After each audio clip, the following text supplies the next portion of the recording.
Friends, உங்களுடைய சாதனை என்ன? உங்களுடைய குழந்தைகளுடைய சாதனை என்ன? அம்மா அப்பாவின் சாதனை என்ன? வயதானவர்களின் சாதனை என்ன? உங்களுக்குள்ள ஒரு கேள்வி இருக்கா?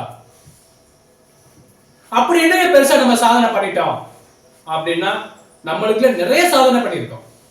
ஒரு சாதாரண ஒரு 4 வயது குழந்தை எடுத்துக்காங்க. நீங்க நினைக்கலாம், நம்ம பிள்ளை என்ன சாதனை பண்ணிட போகுது அப்படின்னு. ஆனா உண்மையிலே என்ன நடக்குது தெரியுமா? ஒவ்வொரு வயசுக்கும் ஒவ்வொரு குறிப்பிட்ட இடத்துக்கும் ஒரு ஒரு சாதனை இருக்குங்க.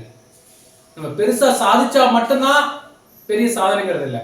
ஒரு விளையாட்டு போட்டியில ஜெயிச்சாதான் ஒரு சாதனைங்கிறது இல்லை. படிச்சு பெரிய ஆளானா அப்படி இருந்தா மட்டும் சாதனை கிடையாது.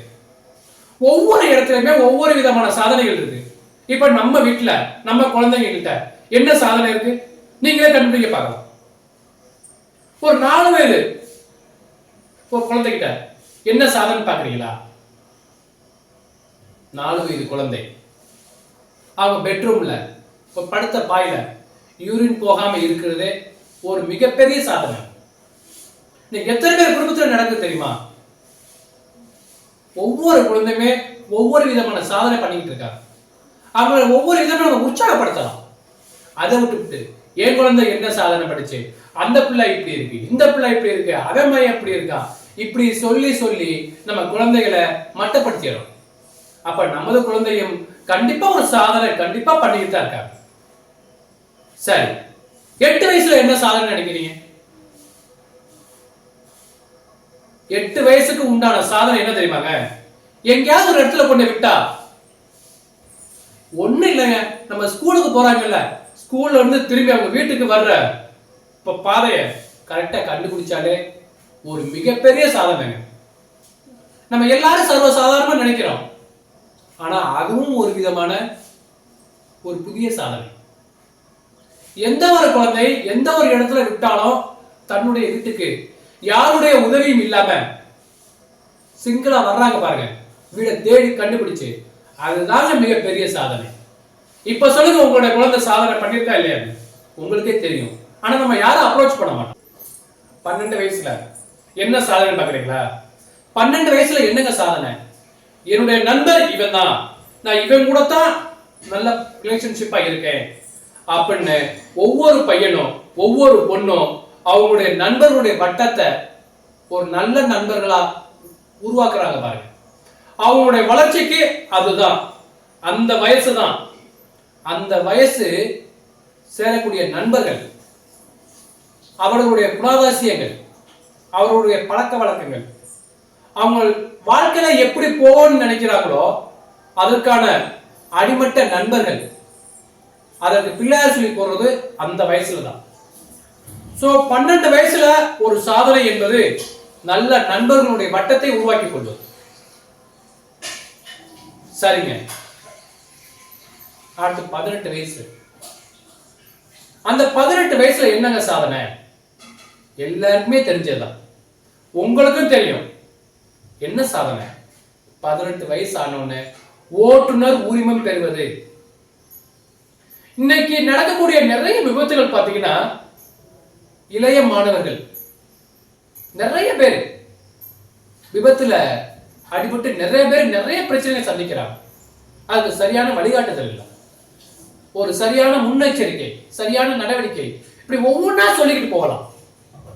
அதற்கு வாகனம் ஓட்டுவதற்கு நான் முதல் அந்த ஓட்டுநர் உரிமை பெறாங்கல்ல, அதுதாங்க மிகப்பெரிய சாதனை. இப்படி ஒவ்வொன்றா சொல்லிக்கிட்டே இருக்கலாம். சரி, 23 வயசுல என்ன சாதனை சொல்லுங்க பார்க்கலாம். என்னங்க, உங்களை தான் கேட்கிறேன், சொல்லுங்க. 23 வயசுல ஒரு மாணவனோ ஒரு மாணவியோ ஒரு பட்டம் முடிப்பது, ஒரு டிகிரி முடிக்கிறது, அதுவே ஒரு மிகப்பெரிய சாதனைங்க. அது முடிச்சுட்டாங்க அப்படின்னா அடுத்தடுத்த லெவல்ல அவங்க வளர்ச்சி பட்டு வேகமா இருக்கும். எந்த ஒரு பையனோ பொண்ணோ 23 வயசுல ஒரு பட்டம் பெறாங்க அப்படின்னா அதுவும் ஒரு விதமான வாழ்க்கை சாதனை. நம் முன்னோர்களும் பாத்தீங்கன்னா 8th 10th முடிச்சுட்டு நல்ல நிறைய பேர் நிறைய லெவல்ல இருக்காங்க, நல்ல ஹையஸ்டா இருக்காங்க. ஆனா இன்னைக்கு நம்ம நிறைய பேர் படிக்கிறோம் படிக்கிறோம் படிக்கிறோம் படிச்சுக்கிட்டே தான் இருக்கிறோம். ஆனா வாழ்க்கையில முன்னேறோமானா கண்டிப்பா இல்லை. சோ 23 வயசுல சாதனை என்பது அந்த மாணவனோ மாணவியோ பட்டம் பெறுவது. சரிங்க, 25 வயது அதுல என்னங்க சாதனை? டிகிரி முடிச்ச உடனே அடுத்து வேலைக்கு போய் அந்த செட்டில் ஆகுறாங்க பாருங்க, அதுதாங்க சாதனை. 25 வயதில் சாதனை என்பது ஒரு மாணவனோ மாணவியோ வேலைக்கு செல்வது என்பது ஒரு சாதனை. 30 வயது 30 வயதுல என்னங்க சாதனை இருக்க போகுது? 30 வயது ஆயிட்டா என்ன பண்ணுவோம்? பையனுக்கோ பொண்ணுக்கோ கல்யாணம் பண்ணி வைப்போம். அதுவும் ஒரு விதமான சாதனை தான். அதாவது ஒரு குடும்பத்தின் அதுவரைக்கும் மாணவனா இருந்தவன், அதுவரைக்கும் இளைய சமுதாய மாணவனா இருந்தவன் 30 வயது ஆன உடனே கண்டிப்பா ஒரு குடும்பத்தின் ஒரு பொறுப்பா, குடும்பத்தின் தலைவரா, கண்டிப்பா குடும்பத்தின் தலைவராகிறதா, அதுவும் ஒரு விதமான சாதனை.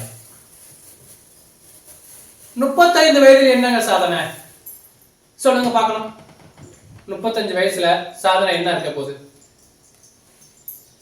கை நிறைய சம்பளம் வாங்குறது, கை நிறைய பணம் கையில இருக்கிறது, ஒரு பணம் செழிப்போட இருக்கிறது ஒரு விதமான சாதனை. 45 வயதில் சொல்லுங்க பார்க்கலாம். 45 வயதில் உங்களுடைய சாதனை என்னவாக இருக்கும்?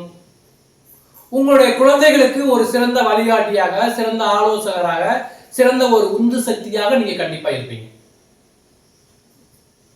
இப்படி ஒவ்வொரு இடத்திலுமே ஒவ்வொரு வித்தியாசங்கள் இருக்கு. நாம நமக்கு தெரியாம நிறைய இடங்கள்ல சாதனை நம்மளும் செஞ்சுக்கிட்டே இருக்கோம். நம்ம குடும்பத்துல ஒவ்வொருத்தருமே சாதனை செஞ்சுக்கிட்டே இருக்கோம். ஆனா எத்தனை பேருக்கு இது புரியலன்னு தெரியல. நம்மள அறியாம நம்ம கண்டிப்பா சாதனை செஞ்சுக்கிட்டே இருக்கோம். சோ இது போல இனி அடுத்து வரக்கூடிய வயசு இருக்குல்ல, 50, 55, 60, 65, இப்படி ஒவ்வொரு வயசுக்கும் ஒவ்வொரு விதமான சாதனைகள் இருக்கு. அது என்ன சாதனை நீங்களா கண்டுபிடிச்சு வைங்க. இந்த சாதனை என்ன அப்படிங்கறத அடுத்த எபிசோட்ல பார்ப்போம். இந்த வீடியோ உங்களுக்கு பிடிச்சிருந்துச்சுன்னா ஷேர் பண்ணி, லைக் பண்ணி, கமெண்ட் பண்ணுங்க. மறந்துடாம சப்ஸ்கிரைப் பண்ணிருங்க. நன்றி. Video sponsored by BuyMode shopping app.